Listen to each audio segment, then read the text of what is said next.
இந்த உச்ச நீதிமன்றத்தால் அவரை கேள்வி கேட்க முடியாது, பார்லிமெண்ட்டால் கேட்க முடியாதுன்னு சட்டத்தை போட்டு வச்சுக்கிட்டார். அவர் வாழ்நாள் வரை, அதாவது இதற்கு முன்னால் இவரை போல ஆர்மி கூப்பில் பிரசிடெண்ட்டாக வந்தவங்கெல்லாம் அந்த பீரியடில் லஞ்சம் வாங்கினாங்கன்னா சுப்ரீம் கோர்ட் அவர் பேரில் கேஸ் போட்டு மாட்டியிருக்காங்க.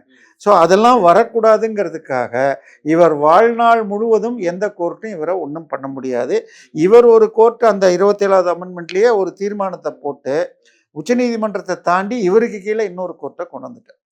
ஸோ பல நீதிபதிகள் ரிசைன் பண்ணியிருக்காங்க. பட் அந்த நாட்டை பொறுத்த வரைக்கும் அது ஆர்மிக்கு கீழே இருக்குது. இன்னைக்கு இதுவரை இல்லாத அளவிற்கு ஒரு பதவி வெறி பிடித்த அசீம் முனீர் கிட்ட மாட்டிட்டு இருக்கு.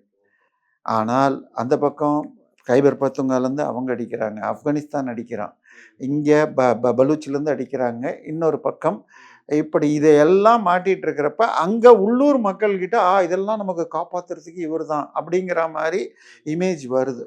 ஆனால் இந்த இம்ரான்கான் விஷயம் எழுந்தால் ஜென்சி போராட்டங்கள் மாதிரி வந்து ஆர்மிக்கு எதிர்த்தாப்புலையும் போகக்கூடும்.